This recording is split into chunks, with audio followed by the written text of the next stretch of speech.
Point presentation పెట్టి ఎక్కడ vote చోరీ జరిగింది, ఎవరి పేద ఒక జీరో ఇంటి నంబర్ మీదనే కొన్ని 40 నుంచి 100 ఓట్లు ఉన్నాయి అనే రకంగా నేను ఇంతకు ముందు చెప్పింది. ఇటు ఆలోచిస్తే బీజేపీ అచ్చేదీన్ ఆయంగే అనేది 12 సంవత్సరాల నుంచి చెప్తుంది. అచ్చేదీన్ కాదు సత్యదీన్ కూడా వచ్చేలాగా షురు అయిపోయింది.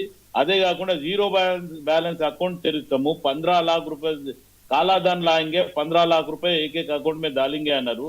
ఈ రోజు ఇప్పటి వరకు దాని మీద లేదు.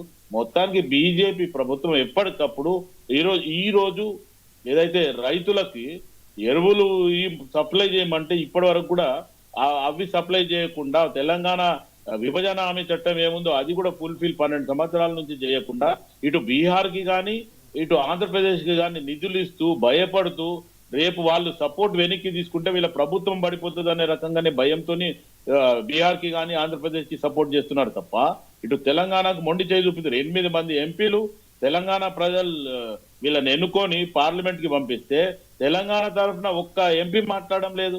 బీసీ కులగణన గురించి రాహుల్ గాంధీ గారు ఎంత మొత్తుకుంటే ఈరోజు బీసీ కులగణన కూడా వాళ్ళే హైజాక్ చేసుకుందాం, ఇప్పుడు రేపు కాంగ్రెస్ పార్టీ బీజీ కులగణన చేస్తా అంటే రేపు మేము నష్టపోతాము, రేపు కాంగ్రెస్ పార్టీకి మైలేజ్ వస్తుందనే రకంగానే ప్రధానమంత్రి గారు అనౌన్స్ చేస్తాడేమని 26, 27 మేమే కులగణన జనగణన చేస్తామనే రకంగా వీళ్ళు మాట్లాడుతారు. అంటే వీళ్ళు మొత్తానికి ప్రజలకు చేస్తా అనేది పక్కన పెట్టి కాంగ్రెస్ పార్టీని ఎట్లా అంటుకుందాము లేకపోతే ఇండియా కూటమిని ఎట్లా అడ్డుకుందాం అనే రకంగానే వీళ్ళ ఆలోచనలు తప్ప హామీలలో ఆలోచిస్తే 6 గ్యారెంటీలు ఏదైతే ఉందో మొత్తానికి 2500 రూపీస్ ఇవ్వలేదు, తులం బంగారం ఇవ్వలేదు. నేను కూడా ఒప్పుకుంటా. అది ఆల్రెడీ బడ్జెట్ లోపం అనే రకం కూడా రివ్యూ మీటింగ్ చేసి ప్రతి మంత్రిత్వ శాఖల మిగులు బడ్జెట్ రాష్ట్రం ఇస్తే దొంగలు దోసుకుపోయినట్టు టీఆర్ఎస్ బీఆర్ఎస్ వాళ్ళు దోసుకుపోయిన అనేది కూడా ప్రజలకు చెప్పడం జరిగింది. ఈరోజు ప్రజలలో గతంలో కూడా పాదయాత్ర చేసింది కాంగ్రెస్ పార్టీ.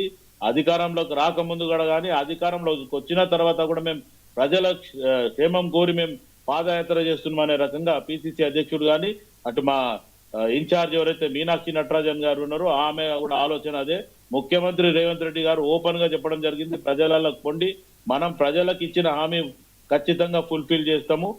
ఆల్మోస్ట్ ఆల్ 20 నెలల ఏవైతే ఇచ్చినామో అది కూడా ఉన్న పరిస్థితిలో ఇచ్చే పరిస్థితి లేకుండా ఇవ్వడం జరిగిందని ముఖ్యమంత్రి గారు ఓపెన్ గా చెప్పడం జరిగింది. నా బడ్జెట్ ఇంత ఉంది అనే రకంగా నేషనల్ మీడియాలో కానీ స్టేట్ మీడియాలో కానీ చెప్పడం జరిగింది. అంటే ముఖ్యమంత్రి గారు ఎప్పటికప్పుడు ఓపెన్ గా చెప్తున్నాడు, ఖచ్చితంగా రాష్ట్ర ఖజానా ఇంతే ఉంది, దీనికి నాకు ఇంకా అడిషనల్ కావాలని చెప్పి. ఇంకోటి బీజేపీ ప్రభుత్వాన్ని అటు వ్యవసాయ శాఖ మంత్రి గారు కానీ హోంశాఖ మంత్రి గారిని ఇప్పుడు ప్రోటోకాల్ పాటించేది ప్రోటోకాల్ పాటిస్తున్నాం, కానీ ఏదైతే బీజేపీ ప్రభుత్వం మీద ఒత్తిడి తేవడానికి ధర్నాలు చేయడానికి ఎక్కడ కూడా లేదు. ఇప్పుడు బీసీ కులగణన గురించి మేము మాట్లాడితే ఈ రోజు అసెంబ్లీలో బిల్లు పెట్టడం జరిగింది, ఆల్ పార్టీస్ మీటింగ్ చేయడం జరిగింది. అసెంబ్లీలో బిల్లు పెడితే అందరూ పాస్ కి ఓకే చేసిండ్రు, ఇటు గవర్నర్ కి పంపిస్తే ఆ బిల్ పెండింగ్ పెడుతుంది, ఇటు శివకుమార్ గారు అందులో బీజేపీ కూడా కులగణన విషయంలో కావచ్చు 42% బీసీ రిజర్వేషన్ల విషయంలో వాళ్ళు కూడా ఆమోదించారు కదా అసెంబ్లీలో. అదే చెప్తున్నా. ఇప్పుడు గల్లీలోనేమో ఓకే అంటారు, ఢిల్లీలో పోయేవారికి మాకు సంబంధం లేదు, మా హైకమాండ్ మమ్మల్ని పోవద్దు అంటుంది అనే రకంగా బీజేపీ నాయకులు అక్కడ పాటించడం. ఒక నిమిషం ఉండండి వెంకటరెడ్డి గారు. బీజేపీ ప్రభుత్వం 12 ఏళ్ళుగా అచ్చేదీన్ అన్నారు కానీ సచ్చేదీన్ వచ్చినాయని చెప్తున్నాడు. తర్వాత యూరియా సప్లై కూడా చేస్తలేరు.